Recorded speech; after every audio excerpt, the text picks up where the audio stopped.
Anda masih di Sportcast Nusantara TV, Bung Gita Suwondo. Sekarang kita masuk pada hal yang kita mau bahas, yaitu timnas, ya kan? Dan masih terkait dengan Pak Erik nih pasti, ya kan? Pada waktu statement pidatonya, saya kok nangkep sesuatu yang menarik dari statement Pak Erik. Dia bilang begini, rupanya banyak yang nggak terlalu suka ya dengan perubahan dan prestasi signifikan timnas Indonesia. Ini terkait dari tekanan-tekanan yang kita alami ini sekarang ini. Anda melihatnya seperti apa nih? Mungkin saya melihatnya gini, kita tuh bertahap, makin lama makin pengen lebih gitu ya. Ya, iya dong. Iya pasti ya. Kita kan awal-awal ikut kualifikasi tujuannya hanya untuk lolos putaran sampai putaran ketiga, putaran kedua bahkan. Setelah kita menang dari Brunei, putaran kedua kita ingin ke putaran ketiga, makanya banyak lah, makin lama diaspora. Di putaran ketiga, diaspora itu makin banyak, tujuannya adalah kita lolos ke putaran keempat. Targetnya sudah jalankan. Kemudian kalau Pak Erik mengatakan kok makin banyak yang sepertinya senang ya dengan kegagalan, misalnya gagal, saya juga nggak terlalu setuju ya sebenarnya. Karena banyak juga yang pengen kita lolos, cuman banyak juga yang mungkin berpendapat bahwa kita harus tahan bahwa kalau nggak lolos itu nggak terlalu jadiin masalah karena kita sudah mencapai target, itu aja. Jadi pro kontranya seperti itu, bukan tidak pengen kita lolos, itu akan euforia sekali sebenarnya kalau kita lolos. Tapi pertanyaannya dengan kemarin 2 uji coba, apakah kita mampu untuk lolos? Jadi yang mengatakan bahwa kayaknya kita nggak lolos tuh lebih ke lebih ke logis berpikir bahwa kita tidak lolos karena kemampuan kita yang mungkin persiapan kita di bawah dari Arab Saudi dan juga Irak dianggapnya seperti itu, hal-hal seperti itu. Jadi nggak mengatakan bahwa kita nggak senang, kita akan senang-senang aja sebenarnya. Kalau mungkin maksudnya dikaitkan dengan kondisi tekanan yang dialami oleh timnas, misalnya jadwal yang berubah dari AFC. Kedua dan terakhir adalah pemilihan wasit, sehingga menimbulkan tekanan. Saya bisa memaklumi itu ya, bahwa tidak hanya Pak Erik tapi semua juga mengalami itu. Kok seperti ini gitu loh. Walaupun secara jadwal ada perubahan sedikit, tapi apakah bisa wasit diubah? Saya pikir agak sulit. Susah ya. Tapi ini kan yang dianggap sebagai kok kayaknya agak suka gitu kalau Indonesia ini bisa step on step semaju bahkan lolos gitu, Bung. Ya. Dan terutama kalau saya sih ngelihatnya ada tekanan dari supporter Indonesia sendiri yang mendukung Indonesia. Itu ada juga pasti ya. Pasti banyak juga gitu ya. Artinya kalau misalnya nggak ada turbulensi pergantian pelatih kemarin, mungkin tekanannya nggak akan seberat sekarang gitu ya. Nerima udah ya. Iya, karena kan gini, buat orang-orang yang sangat berharap Indonesia lolos gitu, ketika pelatihnya berganti, kalau misalnya tetap nggak lolos gitu, ngapain ganti pelatih kemarin? Kalau misalnya akhirnya nggak lolos juga gitu kan? Karena kan ganti pelatih itu kan mengubah banyak hal. Betul. Di tengah jalan lagi. Itu kan sebuah tindakan yang berisiko. Demi apa sih? Demi Indonesia lolos. Kan waktu itu janjinya seperti itu dan memang keinginan lolos ke babak kedua. Ternyata bisa nih lolos babak 3 nih.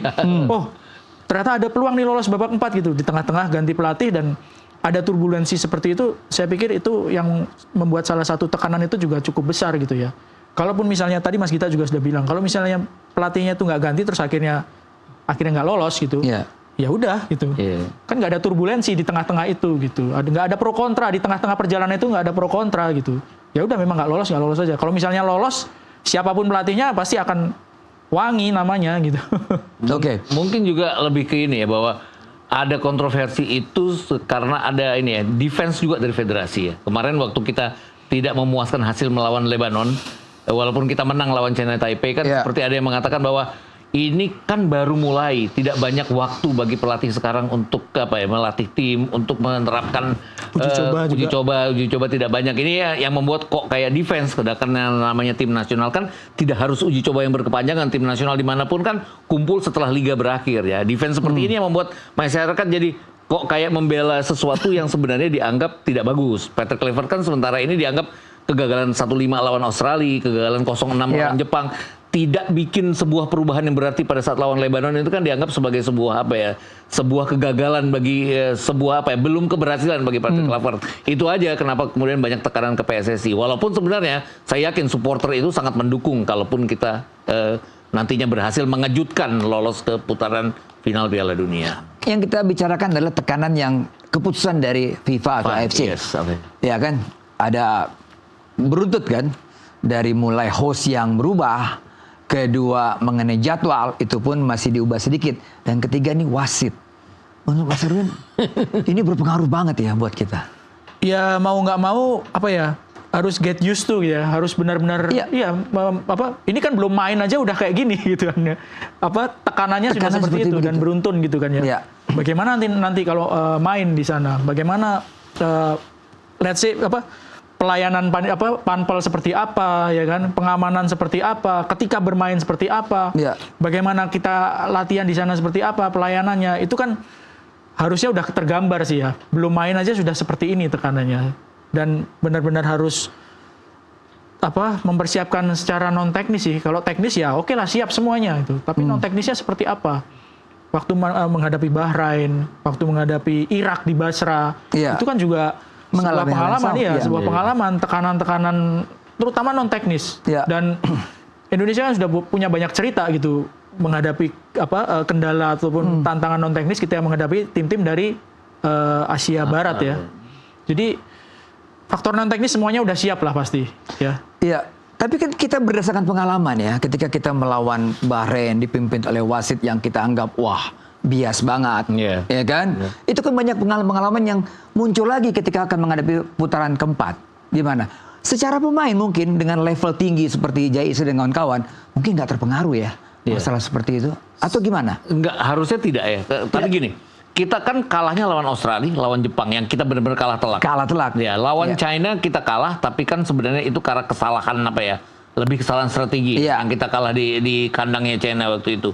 Jadi kalau berhadapan dengan tim-tim Jazirah Arab, kita walaupun tidak menang, tapi kita rebut 2 poin pada saat kita menahan imbang Arab Saudi, menahan imbang Bahrain. Persoalannya adalah sekarang main di sana ya? Main di sana. Ya. Kalau kita bicara lawan Bahrain kan seperti ada ya, bukan cuma wasit, provokasi pemain Bahrain juga. Ini yang saya rasa yang Erwin bilang tadi, bahwa kita harus siap dengan segala sesuatunya, terutama provokasi pemain pada saat mereka mencoba mengejar ketertinggalan. Kalau kita unggul terlebih dahulu. Itu juga yang dilakukan oleh Lebanon kemarin, dan kita terlihat ada emosi juga. Tom Haye sampai nggak mau salaman seperti itu. Itu yang bisa merusak tim juga. Dan kemudian ada kerugiannya juga adalah kita main 2 kali berturut-turut dalam turnamen 3 negara, di mana sebuah negara bermain 2 kali pertandingan pertama, itu pasti akan merugikan karena 2 negara lainnya akan melihat hasil, bisa melihat hasil. Walaupun kalau kita menang 2 kali aman. Apakah kita akan menang 2 kali seperti itu? Dan yang harus diingat adalah kita belum pernah menang away. Kita baru menang away-nya lawan Brunei dan Vietnam di kualifikasi Piala Dunia ini. Dan kita berhadapan dengan Arab Saudi yang sebenarnya penampilannya meningkat dibandingkan dengan pada saat putaran ketiga kualifikasi. Waktu kita mengalahkan mereka November 2024 tuh ada yang nanya kan ke saya. Nanyanya adalah, emang tim ini bagus bisa ngalahin Arab Saudi? Ya, Arab Saudi kan baru 2 pertandingan dilatih oleh pelatih yang sekarang melatih itu. Dan mereka pasti akan lebih maju. Untungnya kita tidak akan ketemu Arab Saudi. Ternyata saya salah, ketemu lagi kita sama Arab Saudi. Itu tadi, Arab Saudi juga persiapannya jauh lebih bagus dari kita. Ini yang harus kita perhatikan, bahwa mereka sudah melakukan segala cara, non teknis maupun teknis. Non teknis itu kan, ya itu tadi, mungkin akan ada provokasi, mungkin pilihan wasit juga. Wasitnya wasit Kuwait ya, yang memimpin pertandingan lawan Arab Saudi nanti. Kemudian kalaupun melawan Irak kan wasitnya Manning dari China yang memberikan 3 penalti bagi Qatar pada final Piala Asia. Kemudian dari sisi teknis, kabarnya kan ada pelatih set piece Arsenal, Jover itu, yang datang ke kandangnya Arab Saudi untuk melihat permainan mereka. Nah, nggak tahu sampai sejauh mana ini pelatih akan mencoba untuk artinya Arab Saudi yang mentok terhadap kita dengan hasil imbang, kemudian kalah dari kita, pasti memikirkan gimana nih caranya kalau Indonesia main parkir bus untuk membongkar mereka. Nah, itu tadi, masalah teknis itu juga dipersiapkan oleh lawan. Ini yang kita harus hati-hati juga jadinya. Dan tambahan lagi, dalam masa sebelum round 4 ini kan Arab Saudi menjalani pertandingan-pertandingan pemanasan itu di Gold Cup. Terus habis itu mereka lawan Makedonia Utara, mereka lawan CSKA. Di Gold Cup itu mereka main 3 kali. Jadi total ada 5 kali mereka punya ajang untuk mencoba strategi, untuk mempersiapkan tim, untuk bisa memperbaiki penampilan gitu ya.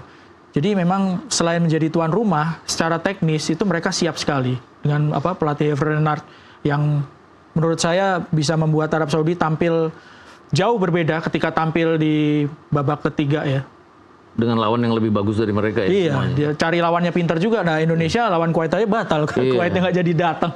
Padahal kan ketika menghadapi Kuwait dan Lebanon, Indonesia itu kan sebenarnya berharapnya mendapatkan lawan yang gaya mainnya mungkin sama dengan Arab Saudi, tekanannya juga mungkin akan sama. Karena waktu menghadapi Cina Taipei dan Lebanon, tekanan itu kan nggak dapat Indonesia.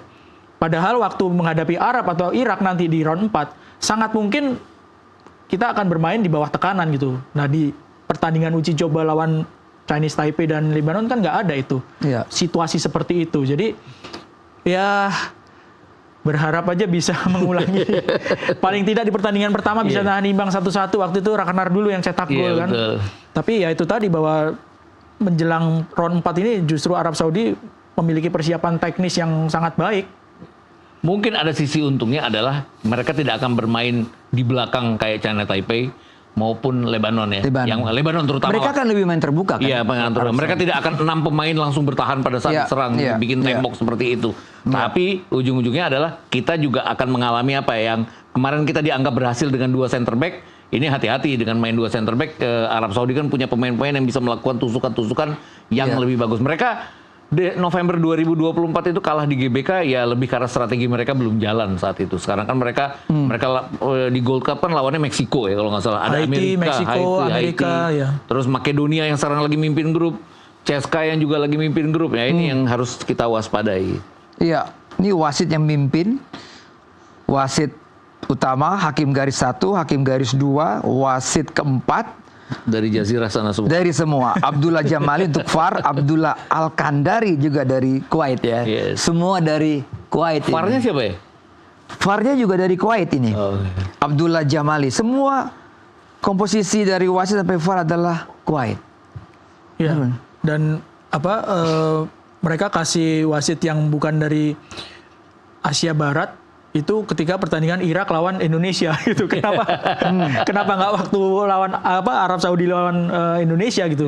Itu kan benar-benar sebuah cara non teknis yang ngeselin tapi legal gitu. Iya. Diperbolehkan gitu. Yang menurut kita sebagai bangsa Indonesia, negara Indonesia merugikan, tapi itu nggak bukan melanggar aturan. Iya kan?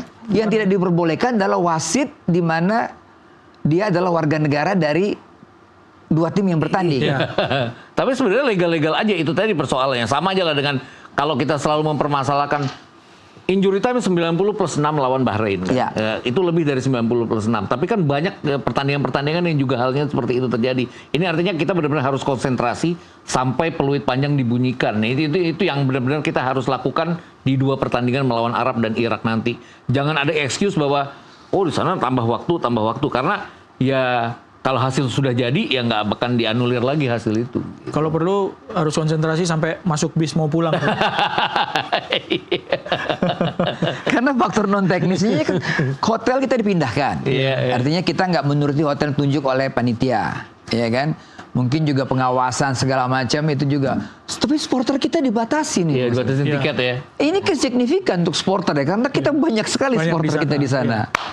Banyak di sana supporter dan saya sempat baca ya, nggak tahu ini benar apa enggak ya, soal keamanan untuk tim Indonesia itu juga sempat dipertanyakan, entah itu jumlahnya yang kurang gitu ya atau keamanannya seperti apa gitu. Jadi banyak sekali gitu yang faktor-faktor non teknis yang harus benar-benar dipersiapkan oleh tim Indonesia gitu, karena Arab juga kan kepengen lolos gitu, mereka kan tuan rumah di Piala Dunia selanjutnya gitu. Kita dibalik-balik lagi. Jadinya curiganya ada Suzon mungkin yang ngomongnya ya. Kalau kita ngomong bahwa anak emas FIFA itu siapa? Indonesia kan tadi Erwin bilang Asia Tenggara. Asia Tenggara. Tapi Qatar dan Arab kan anak emas yang sudah lama. Calon tuan rumah lagi kan. Tuan rumah lagi. Arab ini dan itu. Apa jadinya kalau calon tuan rumah itu nggak lolos? Itu kan juga sebuah bayang-bayang. Waduh, ini Arab jangan-jangan diuntungkan gitu. Itu kan juga merupakan sebuah tekanan juga. Dari pemilihan tuan rumah aja kan jelas. Arab 1, Qatar 1 kan jelas. Oke, nanti kita bahas lebih detail lagi mengenai tim kita ya. Setelah pariwara berikut ini tetap di Sportcast Nusantara TV.